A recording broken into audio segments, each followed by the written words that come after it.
That deadly attack in Toronto, where a man drove his van onto a busy sidewalk in the middle of the day. Here's what we know right now. At least 10 people are dead, 15 injured. The 25-year-old driver is in custody after a standoff with police during which he begged to be shot.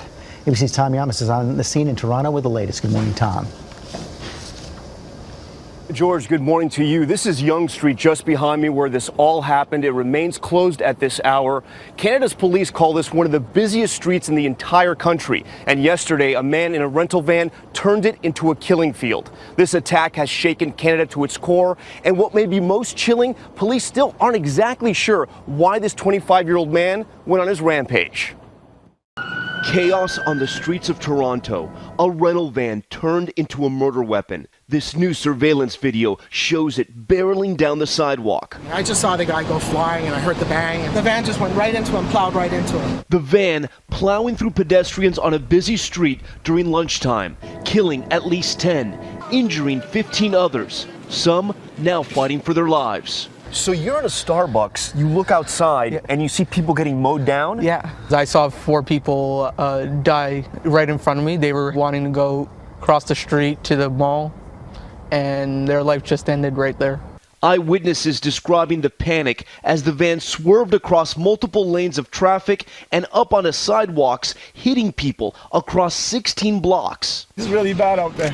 I couldn't believe what I seen, man. It was like, oh man, everybody, all these people on the streets getting hit one by one. This is one of the largest crime scenes I've ever seen, and that's because the path of carnage was more than a mile long. It's as far as the eye can see in both directions. The driver zooming down this street, jumping onto the sidewalk, mowing down anyone in his way.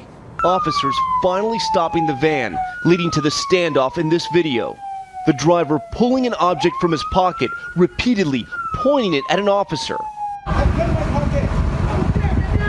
The driver telling the officer to kill him. But the man was not armed, and the officer never fired on him, taking him down and handcuffing him. Police identifying the driver as 25-year-old Alec Manassian.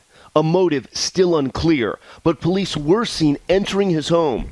Neighbors tell ABC News Manassian was quiet and are in shock at what he's accused of. This is our first great tragedy of this kind in the Toronto area.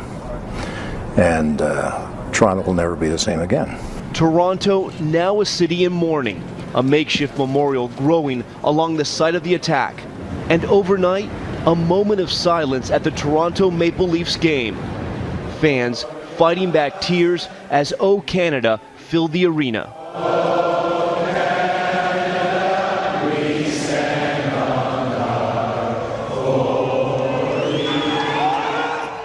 And that game was exactly what so many here needed, a welcome distraction from all that death and destruction. Manassian is expected in court later today, and Canada's Prime Minister Justin Trudeau is expected to address the nation later today, George. Yeah, and Tom, listening to those eyewitnesses when I was wired up for the special report yesterday, not only the horror you get with scenes like this, but real shock that it was happening in their town.